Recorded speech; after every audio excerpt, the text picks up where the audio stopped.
And that, for us, from the program standpoint, sets the stage for the much bigger view that Dr. Penny Ballem brings to us. You will have seen, everybody's been sent the bios of our esteemed panelists. Dr. Ballem, now the board chair of a major healthcare group within Canada, the Vancouver Coastal Health Authority. A history as a city manager in Vancouver, a history as a deputy minister of health, and a history of bringing a passion and a commitment to sustainability in every position she's held. We love it when fortuitous things happen, and they happen all the time, and we rely upon them because that's how we get there from here. But Dr. Ballem's appointment as executive lead to the immunization program for BC gives a unique perspective on the challenge of flattening the curve and then turning the curve in the right direction, which seems to have a wonderful fit with what we're trying to do with climate change. So, Penny, if I may pass this over to you, and we're greatly looking forward to how you set about connecting the dots for us for hospitals across North America looking to make their contribution to this cause.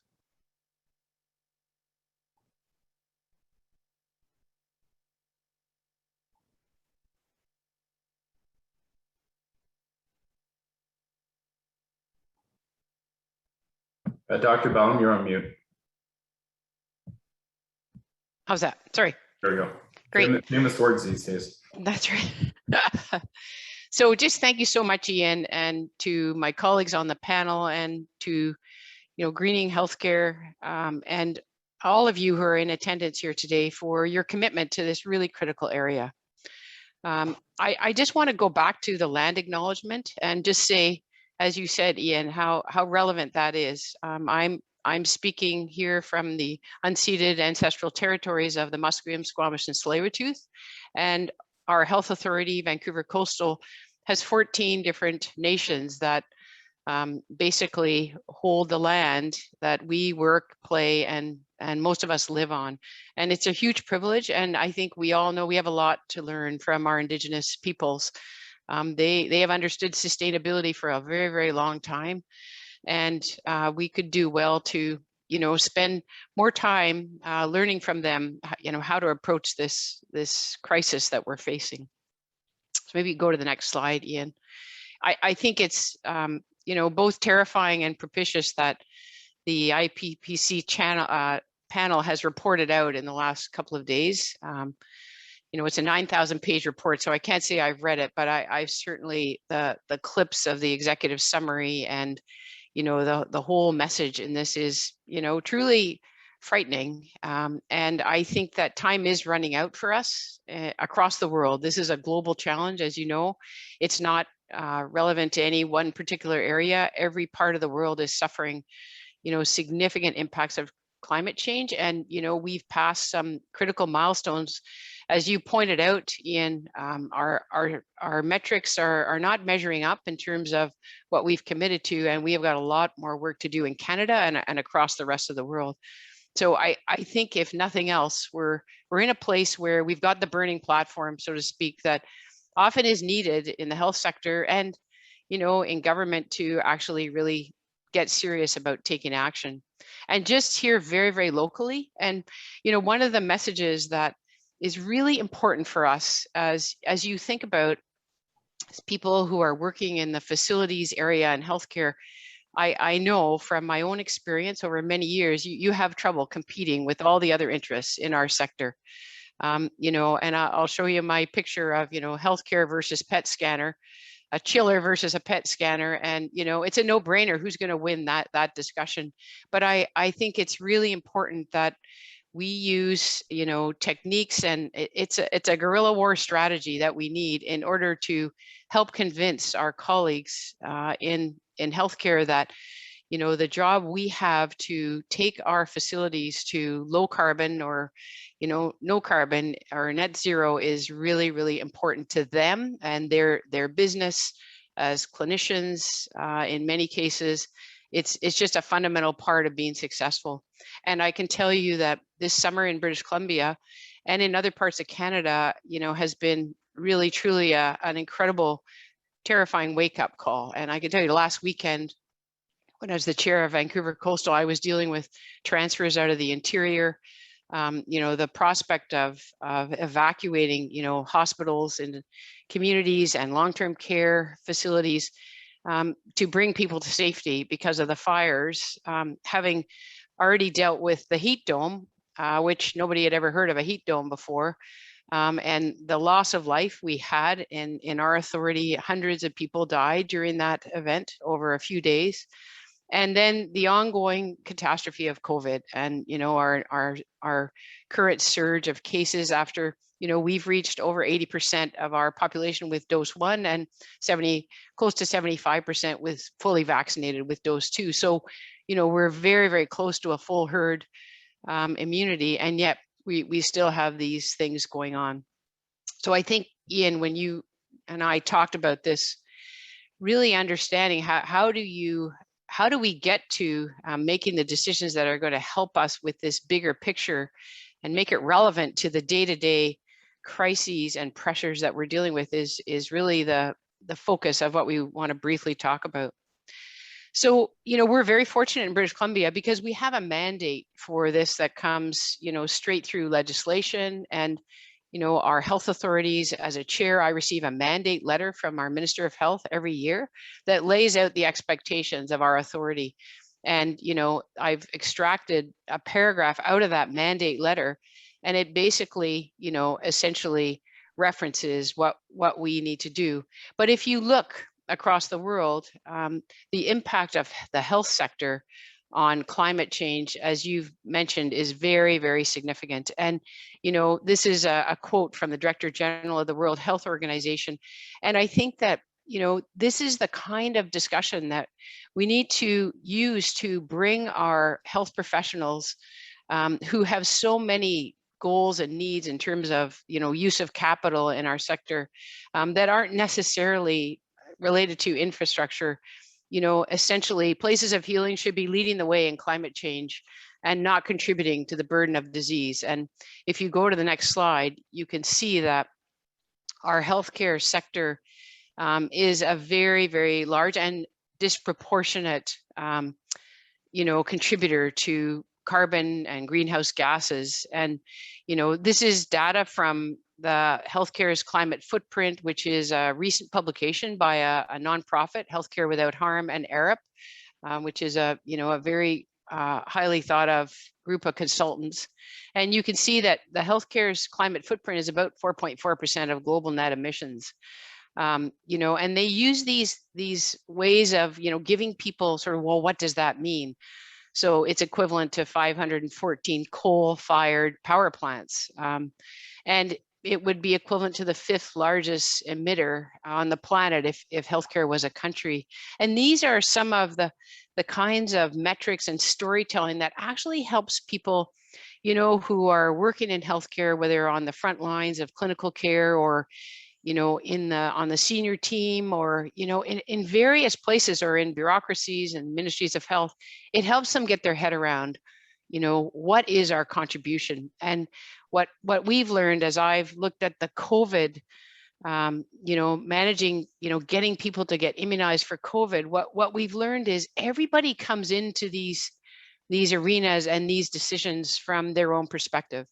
And, looking at how we have managed to get over 80% of our public, to COVID immunization, what we've learned is, sometimes they do it through their family unit. Sometimes you can pound away on their family, but it's their work sector that actually is the final trigger for them to come in. Sometimes they're just personally motivated to get vaccinated. Sometimes it's, their social networks or their local community, their church group. And climate change is the same. How do we engage people and have them pay attention and know that they have to help contribute to decisions that are going to change things? And it's really reaching them through all those different windows. It's a multi-channel activity that to get everybody in the health sector engaged in this. When you look at the different contributions, obviously facilities and transportation, which, you know, our two major focuses of greening healthcare are, you know, really important. Maybe you could, I think we're getting carried away here. Ian, could you back it up a bit? Yes, of course. Yeah, that'd be great. So, you know, I think one of the first things as we look at how do you get people to pay attention, it's really about, if you have a mandate, you want to leverage that. For us in British Columbia, we have a very, very clear, explicit government mandate that gives, you know, the issues around investing in, you know, the kinds of equipment and infrastructure that you're going to spend the rest of this day and your meeting later on this year in Toronto talking about. It gives it a lot of credibility and actually an obligation and a reporting out obligation. So for us, it's easy. Sometimes there isn't that commitment at the government level and at the level of our funder. And so it's within the institution that you have to engage your board and your senior team so that it becomes embedded in your strategic plan for the organization. And, you know, we have a lot of money in healthcare. It's not like we don't have resources to manage, and there are decisions made every day. So if you have a commitment to net zero emissions of your facilities, and that's, you know, that's basically codified by your board and in a strategic plan or your goals for your organization, that really helps. And we need to leverage those opportunities. Sometimes it's just your CEO and your senior team that are very committed. And sometimes even, you know, one local champion in a facility or in an organization. But I think that the reality is you have to work that credibility, and the higher up it goes, in terms of a mandate, the more important and more successful you can be. So it's really work, but don't just let it sit on the shelf. You know, you need to bring it alive and talk about it. Go to the next slide. I think your organization, Ian, is very, very committed to metrics and accountability. You know, we have an annual climate change accountability report that all the health authorities in British Columbia have to provide. We have set metrics that we follow. And I think I just want to share one issue around metrics. When I was at the City of Vancouver, which was a remarkable experience, to work for a council that, you know, and a mayor who was determined to become the greenest city in the world, you know, we had to learn in very short order of how to move that agenda, and actually in many different sectors of our local government and business lines to actually, you know, change the culture of the whole organization and, you know, get it active and starting to produce, you know, different results that would align with that political and very well publicized goal. The issue of metrics is a gnarly one in this particular area. I learned the hard way, how we measure carbon emissions and this and that and what the standard definition is. It's an ongoing conversation. And I think my only advice to all of you is really there's no nirvana of what the right metrics are. They will continue to evolve. I think what's really critical is what you spoke to, Ian. It's the trend. It's the trend over time. How are you doing? Pick a few metrics. You can see these are the ones that we have to report on. They can show you the trends of what we've been able to achieve in terms of, you know, our total carbon footprint. And really what you're looking for is, you know, a legitimacy of your trend, that you're actually making progress in the right direction and to the degree that you should be. And so I really urge you, there's so many important things we need to keep on and get done. And, you know, spending the rest of your life arguing the metrics is not going to get us there. So we need them. We need to report on them. We need to track the trends. And we need to standardize them as best we can against standard definitions and things like, you know, what's the amount of square footage that you have and all some of the nuances, but you're looking for progress against your goals. Next slide. So I think the thing that I learned at the city, and that we definitely are working hard on across our province and in our own health authority, is that this is everyone's file. There is no business line in our health sector. There's no department, division, portfolio that does not have responsibility on climate change. And, you know, so what that means is that you have to engage your senior team. And everyone around that table has to understand that they've got to think about this, they've got to enable it. And there's a variety of different ways they need to do that. And the more you engage your staff and bring them the story about why this is important and what it actually means and how it's going to affect their day-to-day work, their well-being, and the kinds of resources that we have available and the opportunities we identify to act on, that's what's going to make you successful. If you've got a wave of support from your organization, they understand the relevance to the job they do, they understand the relevance to our public, how it interacts with healthcare, you'll be way more successful. And that's the engagement part of the work that we need to do around this. And I think it's fair to say that my experience of infrastructure leaders and staff in our organizations, whether it's a hospital, a city, a health authority where we have, many hundreds of facilities that we're responsible for. I think the sort of facilities maintenance and the capital development staff are, often they're isolated and they may or may not interact and have really strong integrated relationships with the clinicians and all the people that make our system work. And I just really encourage the building of those relationships and going to grand rounds and telling your story about the chiller that we got put into the operating room and why that's important and what a difference it's going to make to the public, like connecting those dots to things that are very, very relevant to your audience, really, really important. So, amongst all you engineers, you need to have people who can really tell a story and is going to engage and basically develop that wave of support and understanding of why these decisions are going to be important.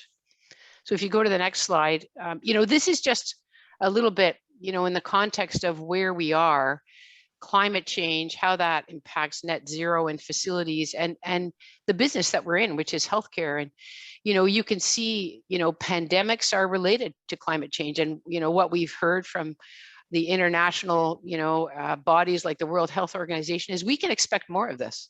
It's directly related to climate change. This is not the first and the last one we're going to see in our lifetime. It's going to happen again. Obviously, the heat-related issues and drought, forest fires, the flooding in other parts of our country, our province, and the world, heat waves, ocean rise and warming, very, very relevant, to our province and our city in Vancouver, where we're sitting right on, the ocean, and we have a massive amount of high density development right at the waterfront. All these things are critically important, and, connecting them to the kinds of things we worry about in healthcare, respiratory diseases, pressures on our critical care section, premature death, the hundreds of people that died, during 3 days of a heat dome, poor nutrition resulting from the high cost of food that we're already seeing happen because of drought and lack of availability. Evacuations and, local climate refugees. We've evacuated thousands of people in British Columbia. The town of Lytton is basically gone. We have nearly 300 people who live there who have absolutely no home, no belongings. And, and our neighbors down in California and Oregon, we're seeing that, on a much larger scale. And, we're not there yet. So trying to connect these things and helping people see the connection between the work that you're doing around, carbon emissions in healthcare facilities, really critical. Next slide. So, there you go. I hope it's a good looking heat recovery chiller and a PET scanner. And, I can tell you my own experience at the, with the board and the senior team in Vancouver Coastal. And this wasn't so much a climate change thing, but, we got to a place where our elevators were failing us in our local infrastructure. And, we got to a very critical stage, 2 summers ago. And, it was just, well, we haven't had money to fix the elevators. Well, we haven't had money to invest in, net zero carbon things. Well, you do have money, and it's really about choices and it's about smart choices and, having a proper plan and having it embedded in, the proper context and an understanding of why these things are important. And, I think what I would say to senior teams and, even governments around the country, there's a lot of resources. We spend a lot on capital. We need to be really smart. We need to have a really good plan. And as you'll see in the next slide, we need to be nimble and we have to focus, because my worry is that there's a million things that we can focus on in terms of this agenda. But when you go back to that IPCC report that has just come out, we don't have a lot of time. And really, our plans need to focus on how we're going to move that dial as quickly as we can. And to Ian's point, 0.15% change every year in Canada is just not enough. It's just not enough. And we need to do a better job. And so not only do we need a plan and we need to focus, but our focus, should be on things that we can show if we do this across the board or in these facilities and we do that and these other ones, it is really going to start to move the dial. And because we have many, many things that we can do, but, we've got to find that clear focus. And, as I've looked at my learnings over, 40 years of leadership in the health sector and local government, and now more recently on this COVID immunization program, it's really have a very clear focus, like don't lose your goal. And, basically focus on the things that are going to move that dial, be ready to pivot as new, opportunities and challenges come along and you get waylaid by different things and, be able to pivot and move around that barrier. And, you have to continue to be on it with your metrics and really mark your progress as often as is appropriate in terms of the things that you're doing. So you have to, in terms of action in every organization and, every facility is like, well, what are the opportunities? And opportunities can come, they can come from crisis, they can come from government policy, they can come from funding programs, and you're going to talk about all of these things.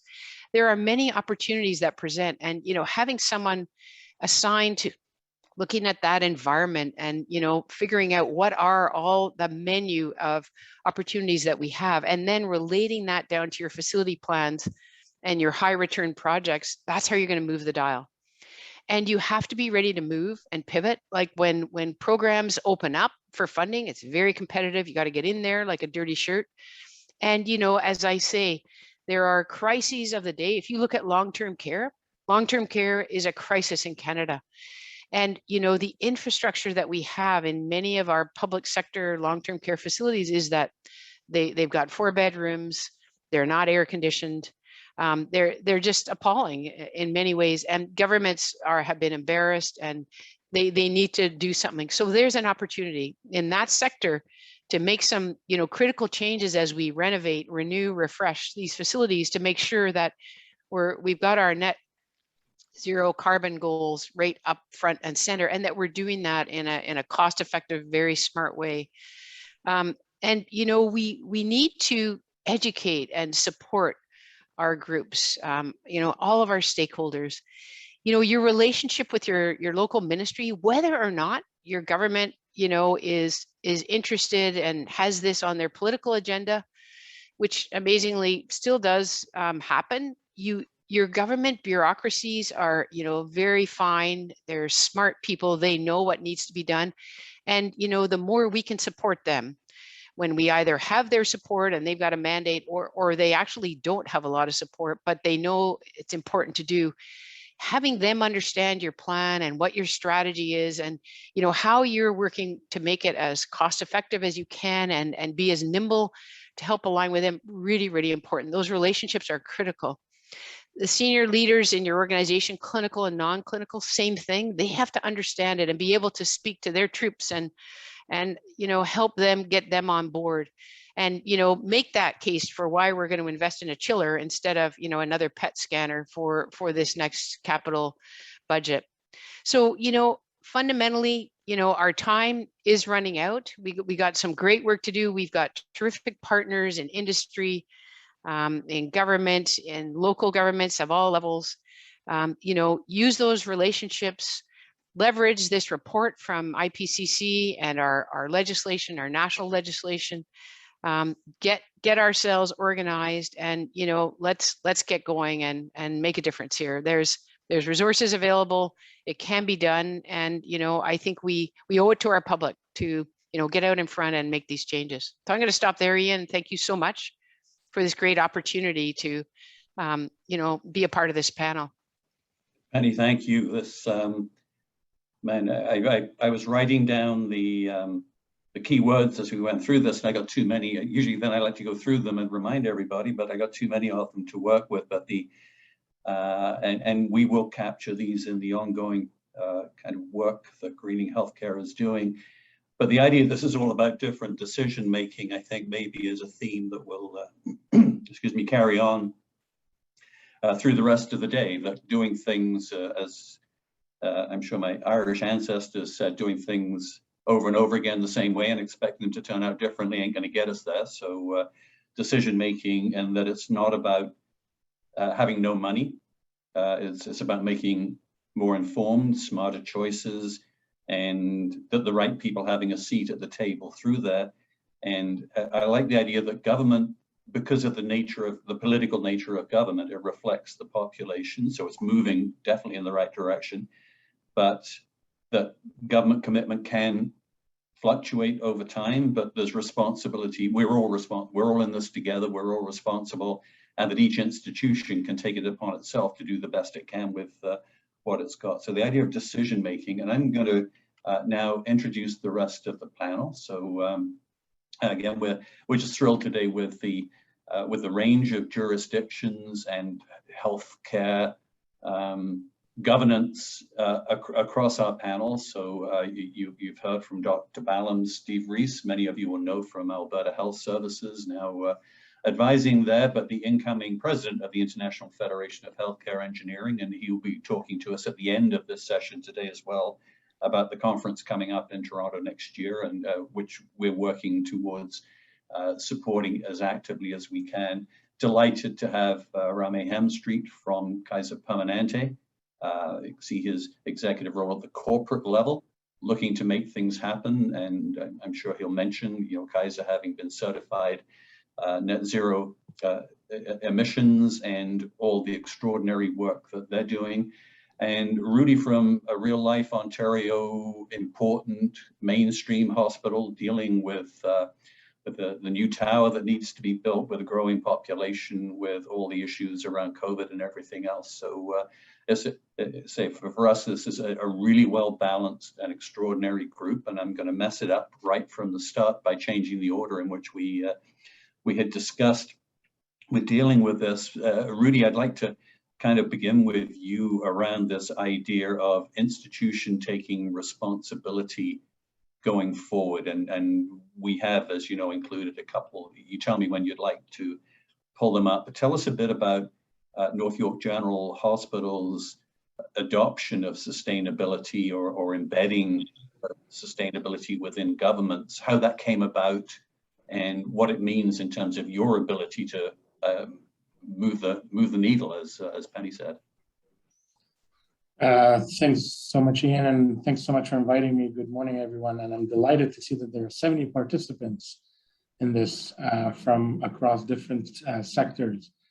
And Penny was a very eloquent speaker, and it's amazing that she was reading my mind, because later on this afternoon, I'm going to a meeting with the senior team, and on the books is literally a prioritization exercise between some projects that are an air handling optimization project and some medical equipment, medical imaging equipment. So there will be that exact example, Penny, that you brought, which is a fact of our daily life in hospitals in Ontario. And it's not just on the financial side, it's on the resources side of staffing and space and et cetera. And how do you, justify these non-clinical, or so to speak, behind the wall, above the ceiling types of things, when there's clear pressure points on all the other things that need to happen that are a lot more patient facing. And I think when we were preparing for this, I was chatting with Rame, and in 2020 we launched right before COVID a new strategic plan, and Ian, if you don't mind showing that. So it's, I think it's a really nice strategic plan that drives us to think beyond the walls of North York General. And in it, there's 4 big pillars. I'll point you to the one at the bottom right corner, which is thinking beyond today and investing in tomorrow. And the thinking of the senior team at the time was, in order for something to gain traction and gain momentum and gain support, both at the board level and across our organization, is to actually put it on the strategic plan as a bullet point. And you'll see it there at the very bottom right corner.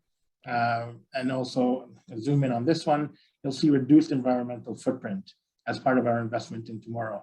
And I thought that this was huge success in terms of putting it on the organizations. Next slide, please. And really set some targets around contributing to a healthier planet by reducing our carbon footprint. A number of things here that are hugely relevant is that we were able now to set some targets in our quality improvement plan. And for the first time in the organization's history, there is a target in our annual quality improvement plan for this year related to environmental sustainability. Now, my colleague Rame from California did burst my bubble when he said, when they said that they don't have it on their strategic plan because it's embedded into their operations and embedded into their footprint in terms of every employee, every organization, every practice that they have, which is farly, superbly amazing that they were able to push that envelope and get over that hump and have it embedded into the day-to-day operations. We're not there yet, but I truly believe that putting it on the organizational's radar, there's a monthly report that has to go to the Board of Governors around how we're tracking against each of these strategic initiatives. So it enables me to be able to drive the organization to invest financial and non-financial resources into these activities. Now, as Ian mentioned at the beginning, the COVID pushed us back by a couple of years. And needless to say, this was actually the reality here too, because some of the organizational priorities related to environmental sustainability had to be parked because of the shifting focus on battling the pandemic. But I think, again, what enables us to try to resurrect it in a much faster and more efficient way is the fact that it's on the organization's strategic plan and on the quality improvement plan. So it's back and alive. And like I said, this afternoon, we'll be tabling and positioning for some investment in this. The other thing I want to say as well is that part of what's driven us to this here is that a lot of the newer generation of our employees and workers and patients and families are actually a lot more attuned to environmental sustainability. And so we get constantly questioned and challenged. Why are we using styrofoam cups? Why are the lights on at night when they shouldn't be on? So I think the newer generation is going to be a driving force in a lot of these activities, and they'll be driving organizations like us to take this more seriously and to drive more investments in it, despite the other pressure points that we have across the organization. Rudy, that's really helpful. Steve, let's pass the baton to you, if we may. Very different governance structure in Alberta, and once again, you've got in our view, a very progressive approach to all of this. Please describe that a little bit, and also where did it come from? Like, where was the inspiration? Because you've been doing this for some period of time now. Yes, thanks, Ian, about 40 years. So seems like a very long time. But first of all, I just want to say thanks for inviting me. But I wanted to say Penny's keynote presentation was fantastic. And like you, I wrote down a bunch of points, and there were so many of them that I won't go through them either. One that jumped out at me probably the most was the building relationships, which I think is one of the most important things that we all do in our family lives, our home lives, but also our business lives. And it just makes things so much smoother if you have a relationship that's built on trust. And that's, I think, the word here that, I mean, you can use it just about anywhere, but trust is really important when you're talking to your corporate leaders, and there's got to be that bond of trust between you, that they believe what you're saying, and that, of course, that you can get your point across. So back to your question of the organizational structure, I think even during COVID, I think Alberta Health Services had an advantage over a lot of organizations because we were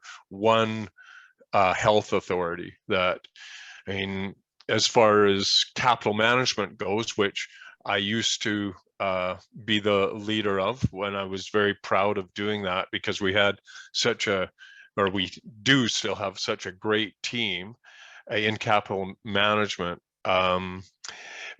The advantage there, we took care of all, or take care of all of like 4.7 million square meters of space. And so I think that just easier to coordinate the efforts and so forth when you're dealing with all the facilities in Alberta and not kind of piecemealing them. So, and I know in BC that they've got, I think, about 5 different regions, but I think that a lot of the health authorities, I think there is a lot of cooperation between all 5. And I know there's different ways throughout the provinces. I know that Ontario's got lots of regional areas, but I'm not sure exactly how it's connected provincially. I know Saskatchewan's working on it right now in other provinces, but I really think that's an advantage for Alberta. And as Penny said, challenging to fit in with all the healthcare priorities. But again, we really consider environmental sustainability as one of capital management and AHS as one of the focuses, of course. And our capital management team is made up of like about 14 different groups. One is being our Office of Sustainability, which we've got great people in Harry, and I think that Harry's taken a couple days off, so he's not here today, but Franz is here with us today. And I think that's the key there, is getting the right people to head our Office of Sustainability. But I know that Remy, when we were talking earlier, we talked about trying not to stovepipe, you know, the sustainability part, to make sure that it's integrated. And this is, as much as it's a separate group, but it does report up through capital management, it is totally integrated with our other 14 different areas in capital management. And I mean, some of the main ones you know of: facilities maintenance and engineering, our project management team, our property management group, totally connected. And then also connected through our we've got a committee of environmental sustainability with about 30 different groups represented, from clinical, and another important one, of course, is procurement, lab, environmental services, our laundry. I mean, we are connected totally through this committee. And we even have a group called CAPE, which I'm not sure if all of you or any of you are familiar with it, but it's the Canadian Association of Physicians with concerns with environment. And so they have a representative on our committee as well. So that's been really helpful, and really getting that connection, or fixing that, or helping that disconnection that Penny mentioned. And it is a disconnection between our capital management groups in a lot of cases and our clinical groups.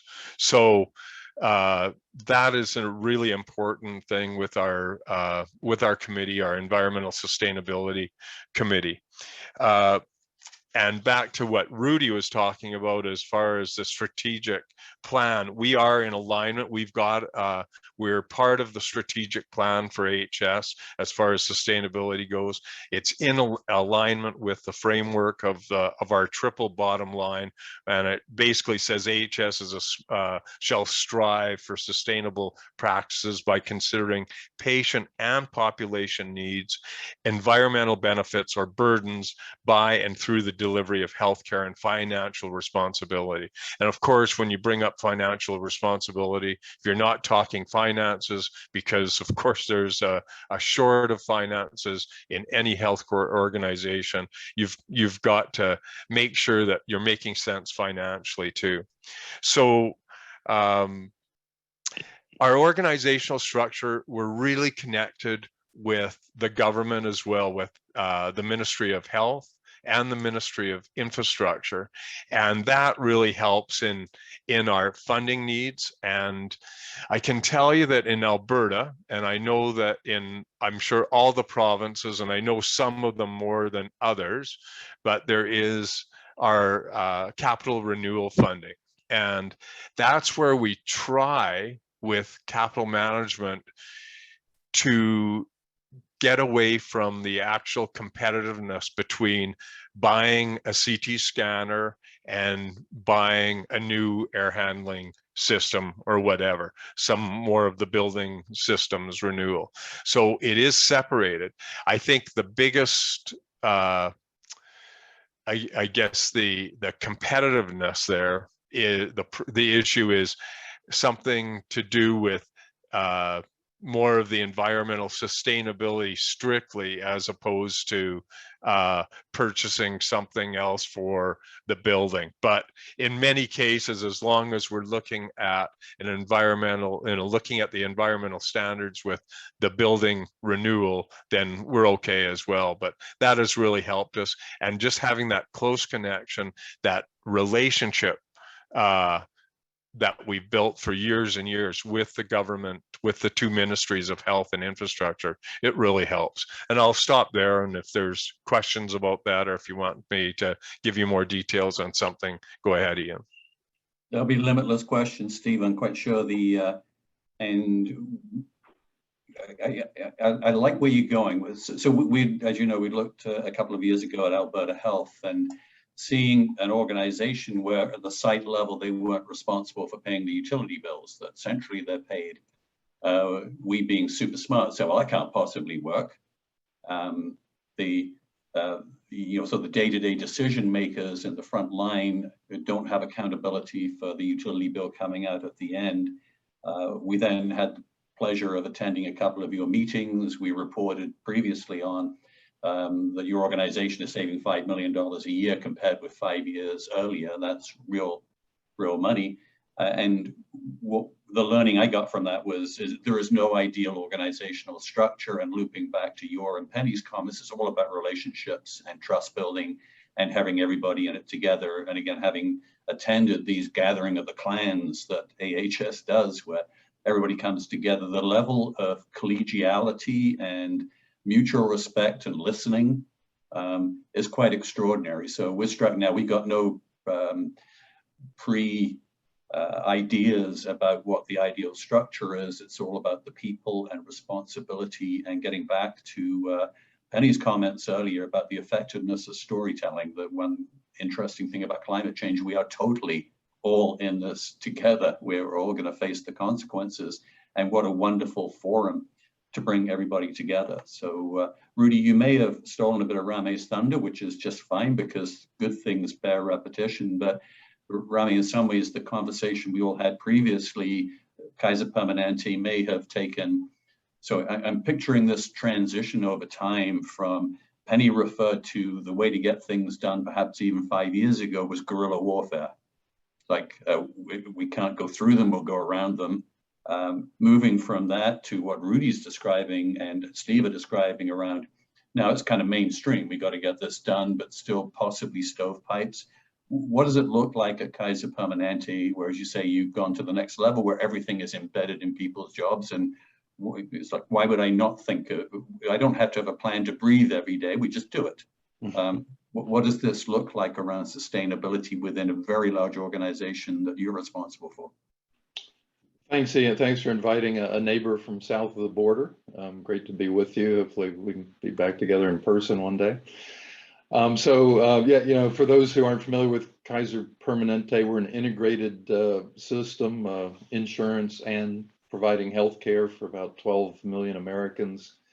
And about 2/3 of our operations are in the state of California, which is important to this conversation. It goes back to some of Penny's points about the need to collaborate with government and the need for that governmental support to really take action. So our mission, and another key point is we're a not-for-profit. So I think those factors combined make us about as close to the Canadian healthcare system as you can get in the United States. Our mission statement for the 75 years we've been in existence is to provide high quality, affordable healthcare and improve the health of the communities we serve. So that second part is essential to this conversation. Improve the health of the communities we serve. We recognized over a decade ago that if we were going to fulfill that second part of our mission, we had to address our contribution to climate change. And we started to set goals in regards to doing that. And over time, those goals became more and more ambitious, and we're going to continue to do that. We were certified as being carbon neutral last year, but that's carbon neutral for scope 1 and scope 2 emissions. We still need to tackle scope 3. That's why we were committed to this for years. How we went about it, I think, is a good case study, because we embedded the responsibilities within the day-to-day operations. So when we made that commitment to be carbon neutral for scope 1 and scope 2, 90% of those emissions are due to our facilities. We have about 6 million square meters, using your system, or the rest of the world system. We have about 6 million square meters of conditioned space at Kaiser Permanente. And my day-to-day job is to integrate the efforts of the capital teams, the facilities management teams, the EVS crews, the janitorial crews that care for and maintain and build additional facilities. So that's what I was hired to do 10 years ago, but about a year into my job, was given an additional responsibility, an additional title, that Chief Sustainable Resources Officer title. So, and we've done that across our organization, and within my organization, we've embedded this commitment to trying to decarbonize into the day-to-day operations. So the same people who are planning, designing, building, maintaining our facilities are accountable for ensuring that we achieve some ambitious decarbonization goals. I'd also like to expand the conversation a little bit beyond energy efficiency. That's certainly the foundational element, and that's what I emphasize, what I spend most of my time on in that Sustainable Resources Officer role. But how we achieve carbon neutrality is on the supply side, and that's really the long-term, hopefully midterm goal we should all have, is to green our supply. So we've had a very we've scaled our on-site solar program, where now we're generating over 50 megawatts of on-site solar energy. We entered into over 335 megawatts of what are off-site renewable energy agreements, what are called virtual power purchase agreements. And then, we've had to purchase carbon offsets to compensate for our scope 1 emissions, our stationary combustion. But we hope to find alternatives to natural gas, to wean ourselves from that, to either electrify buildings or where we have a thermal load that doesn't efficiently allow for electrification to convert to renewable sources of fuel. So, we've tried to put together an integrated program that both looks at, the day-to-day operations, the day-to-day decisions on, replacing that boiler or that chiller. I have a slogan, make every project an energy project. Mm-hmm. But then we also have gone hard after the supply side and taken every opportunity, some of them that are, government opportunities that present themselves, some of them with our utilities, and some of them that we have to create to green the supply side in order to achieve decarbonization.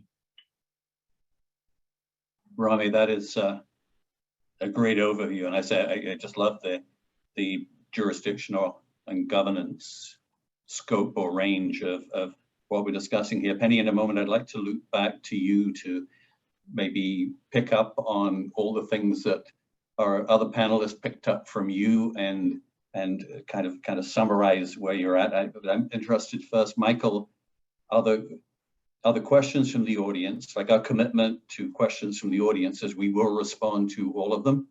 But we want to pick on those that kind of continue the themes and the flow of what we have here right now. Do you have, if you like, qualifying questions for the panel here? And again, otherwise, all the questions we will pick up on after the forum.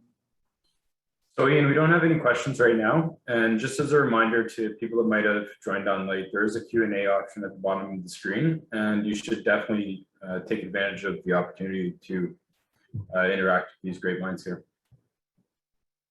Yeah, and again, please do enter your questions, because we typically, as part of the proceedings from this, we will come back with Q&A responses, and if it's appropriate to get back to anyone or all of the panelists on some of the questions, we will do so. This stuff is important, and it can't be a one-off. This is not today. This is the beginning of the next stage of all of our journeys down this path. But Penny, what struck you on what you've heard from Rudy and Steve and Rami that builds upon or contributes to the thought shared with us earlier? Well, I think, it's so great to hear, the progress that we're making, and exemplified by Kaiser Permanente, in your work to just normalize consideration of our environmental footprint in day-to-day, it's just a normal part of how we do business. I mean, that's, in some ways what I would call our nirvana goal, because that's really how you start to make real progress every day. I also think that, to Steve's comment, it is an advantage, like the how our health system is structured, and, the sort of regionalization of health care, or, in the case of Alberta Health Services, they have one very large organization. It does make it easier to find those leverage points and get those economies of scale. And I think, Rudy, Ontario still has a way to go, but I think, knowing the hospital, the Ontario Hospital Association, like, you've got really strong networks of people that know each other and work together. And I think however you're structured, because we don't have much control over that, it's really finding the way to leverage economies of scale, opportunities to do things together and ramp up the profile of this kind of progress. And, I think one of the things, we're very competitive in healthcare, and we always like to be first, and that's good, but it can also, turn around and bite us. So I think, really embracing the criticality of this agenda, and that we're all working together. And yes, we're going to compete with each other, but not to a point where we're trying to elbow people out and take the resources. I think that's really critical. I do want to just come back to the whole footprint of healthcare, and to Rami's point that the supply chain, it is the biggest contributor. It's also the place where you're going to have a better opportunity to engage your power base. Because the reality is, a neurosurgeon doesn't know much about a chiller. but they do understand supplies and, and the kind of equipment that we buy that, relates to their imaging needs or laboratory needs. And I think it's both a critical element. We'll never get to success if we don't start to address that and collectively put pressure on our suppliers to think more about this. But it's also a really great way to engage, your whole organization in taking responsibility for this, because they're deeply involved in often the selection of different suppliers and, and assessing their performance and how they're going to meet their kind of clinical service needs. So it's a very, very nice doorway into getting your whole organization behind you on this journey to, net zero for our carbon emissions. So Love it. lots of progress, Ian. It's very encouraging, and it's just like time is not on our side. And, it's really about how we focus on what's really going to return the results and, get on with it and bring all our funders with us. Rudy, you had your hand up. Yeah, thank you. So Penny, I think you brought up a good point, is that there is a number of collaborative forums and venues where a lot of this work gets tabled at and experience is shared. So North York General is part of the Toronto Academic Health Science Centers network. And there is a group specifically formed in partnership with the University of Toronto. So it adds a whole academic twist to it around environmental sustainability with real solid initiatives that get tabled there, resourced there. It's co-chaired by by a hospital CEO and a senior member from the University of Toronto. And that's where a lot of these cross sector initiatives that you've talked about and Rami talked about around vendors and around OR practices get tabled and get resourced in terms of both research around that area from an academic perspective, but also has the hospital's representation to make it practical and achievable. Yeah, thanks, Rudy. There certainly are lots of green shoots and positive trends. And one of the choices we all have is to be optimistic, right? It's like a good old-fashioned Western movie. It'll be all right in the end. But meanwhile, we got to get on with what we need to be. I just wanted with this group to maybe a final kind of thread with all of this to get back to metrics. Penny, I loved your comment about the NALI. That's a great word. Anytime you get a G and an N together, that's a good thing, and how important it is to track the trends on key metrics and how important it is to not get lost in arguing about what the metrics are and how many there are and everybody gets confused. Rudy, where have you gone at North York General with that around what are the metrics, what are the key metrics that the board will want to hear about that really then ripple down through all the decision making being made? What are you doing about metrics? And I'll have similar questions for everybody else.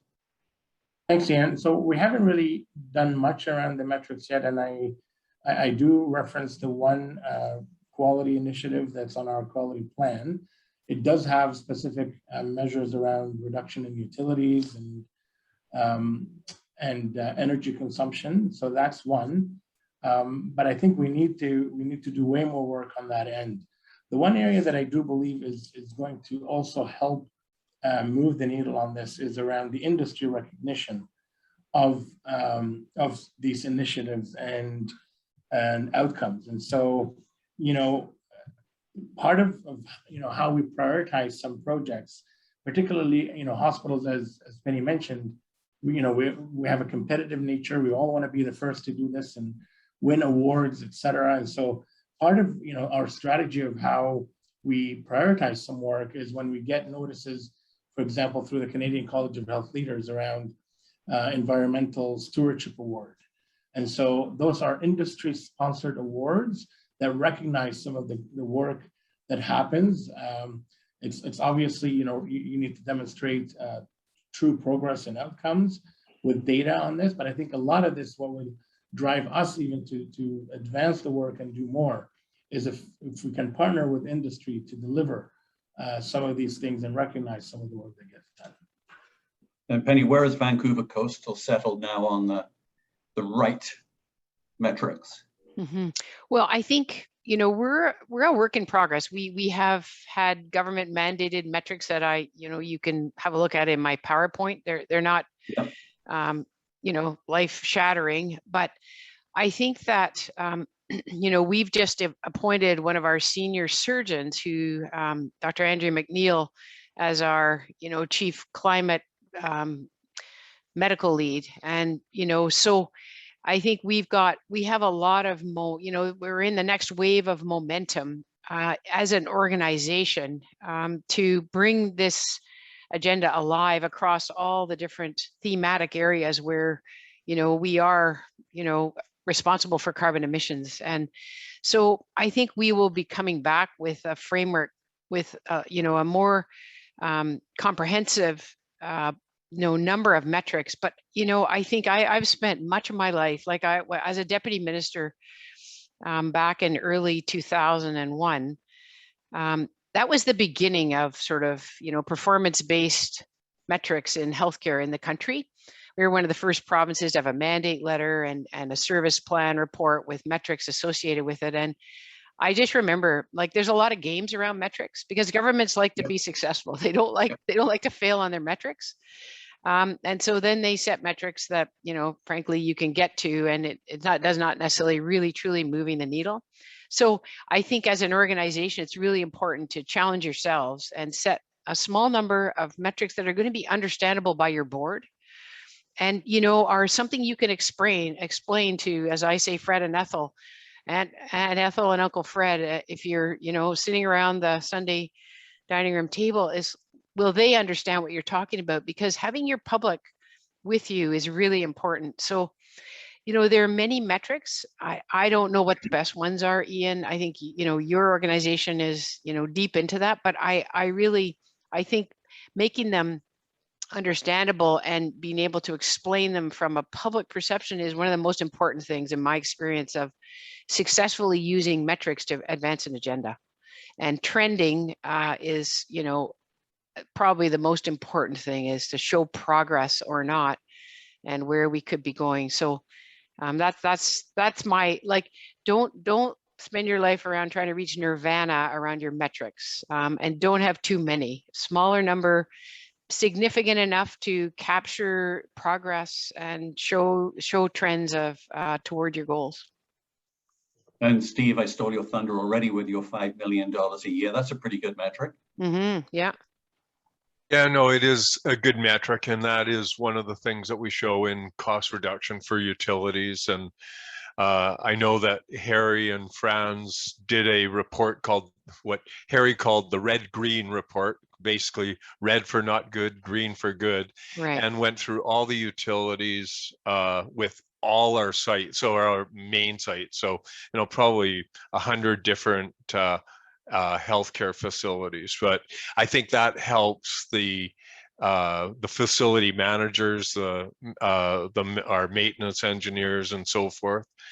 But then we've been really dealing with comparative indices. I mean, honestly, for the last 40 years and it was some mainly facilities in Alberta, but some in British Columbia. But with any of these, I think then it just starts to beg the question of why. And, you know, like, I mean, a lot of facilities can have some pretty good energy numbers if you're not conditioning the air. And I think Remy said, you know, he made the point of he's got 7 million square meters of conditioned air. Because I remember doing a benchmark when I was working at a organization in Edmonton that ran 3 hospitals long before AHS. And we looked at these 3 facilities. One was relatively new, we'll say 1985 facility. One was a 1969 facility, and one was a facility right in downtown Edmonton that was made up of buildings from anywhere from probably 1930 to 1990, something like that. Anyway, the one with all the old buildings, of course, it had the best energy numbers. But if you walked into it, you kind of figured it out quickly. There was no ventilation in the building, so we weren't conditioning, we weren't spending money on the quality of air. So you've got to ask the questions why.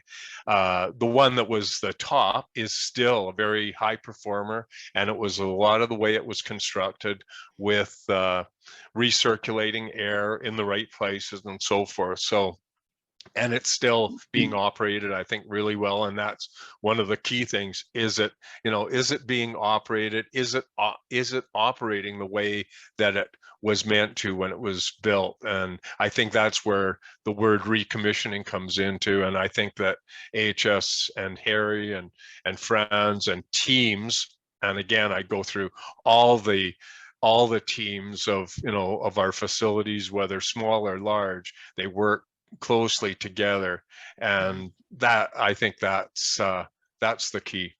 Mm-hmm. Yeah. I believe that hospital you referred to is Grey Nuns, and that's the one Alberta hospital that shows up right now in our North American top 20 database, which we're going to be talking about at length after lunch today. So good to hear that. Rami, last word to you, if we may. We've got a couple of minutes left. This reference to recognition is a big deal. Like, this all sounds, I loved your picture of medical equipment, Penny, and recovery chiller, and technology and building automation and all kinds of stuff. But this whole climate change issue, and in particular energy efficiency, it's very human, isn't it? Mm-hmm. Kaiser has that great reputation, and that's why we're so thrilled that you could join us today. But how does that reflect in the organization, the reputation you've built and which you've invested substantially in? How does that play out on a day-to-day basis within your organization? How do people feel about what they're doing around sustainability? Do you think that makes them more effective? I do sense that people are proud to be part of an organization that made an early commitment here and has seen it through. And to the point about metrics, we're swimming in metrics as well, and happy to ship you some if you're short of metrics. But the one that matters, I think, to our board is the fact that we had an independent third party validate that we are, at least for scope 1 and scope 2. I want to be upfront about it. We still need to tackle that supply chain, but for those direct emissions due to our operations, we've balanced the books. We now are carbon neutral. So, there was some publicity associated with that. I think most of our 200,000 employees are aware of our achievement. So I think it does, bring some additional esprit de corps within the organization. The vast majority of those folks are very proud of that. And we hope it's inspiring the rest of the U.S. and even the international healthcare community to follow suit, to demonstrate that it is possible. And I want to make the point, possible without increasing cost. Our utility costs per member have risen at a slower rate than the general inflation over the 10 years that we achieved that goal. So I think it brings pride internally and hopefully sets an example externally. Great closing thoughts, Rami. Thank you.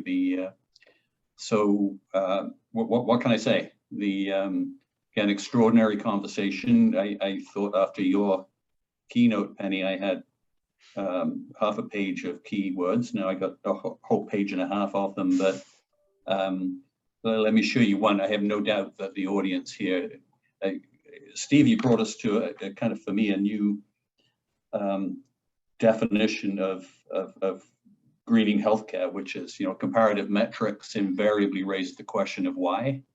In terms of the metrics we looked at the beginning here of the need, the targets, and the progress that we're making, I think the four of you have done an amazing job of establishing the why. And so I think greening healthcare is a lot about the why, because that's all about engagement and interest and priority and urgency. But it leads to exactly the question of how. And the rest of our session today is going to be around how. So as I'm sure that all the hospital facility directors on this call today are very clear about this matters, and we need to get on with it. We need to get on with it now, and it goes over to Michael and his team within Greening Healthcare to find all the possible ways that we can to help everybody with the how. So on behalf of everybody attending this webinar today, on behalf of Greening Healthcare, on behalf of Climate Challenge Network, my undying gratitude to the four of you for such a coherent and well-flowing conversation around the stuff that really matters so much. Thank you so much.